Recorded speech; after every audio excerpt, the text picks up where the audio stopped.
Hello everyone, আসসালামু আলাইকুম। কেমন আছেন আপনারা? তো আজকে বড় মামির বাসায় নাস্তার আয়োজন করছে মামি। আসলে কি, বড় মামি আসলে আমরা সবাই মিলে একসাথে আড্ডা দেই। এখন তো আর আগের মতো কেউ থাকি না, যে যার মতো থাকে। তো মানিকগঞ্জ আসলে মেজো মামি আছে, ছোট মামি আছে, এদের সাথে আড্ডা করা হয়।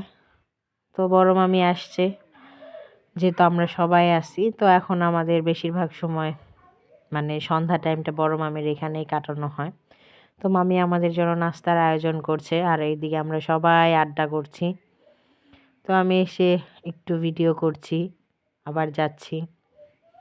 তো আমার শরীরটা এমনিতেও ভালো না, তারপরেও কি করব, একটু সবাই মিলে সবসময় তো আর আসা হয় না, থাকা হয় না। সবাই মিলে একসাথে, এর জন্য একটু মানে শরীর ভালো না থাকলেও কিছু করার নেই, মাঝে মধ্যে একটু আসছি। মানে এই সময়টা তো আর পাওয়া যাবে না।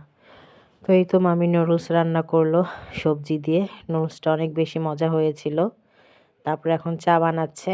আমার বড় মামি আর মেজো মামির চা দুইটা অসাধারণ হয়, খুবই মজা হয় আমার এই দুই মামির চা।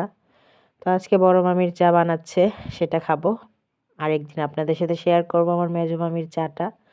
মেজো মামির চাটা অনেক মজা। তো এই তো নাস্তা হয়ে গিয়েছে, এখন পরিবেশন করছে নুডলস। এখানে গরম গরম জিলাপি, একদম ধোয়া ওঠা জিলাপিটা কেন জানি ইদানিং একটু বেশি মজা লাগে। তারপরে এই তো চা চলে এসেছে। তো আমার ভিডিওটা কার কাছে কেমন লাগে অবশ্যই কমেন্টে জানাবেন। তো এই তো সন্ধ্যার নাস্তা মামি দিল, আমরা সবাই নাস্তা করলাম।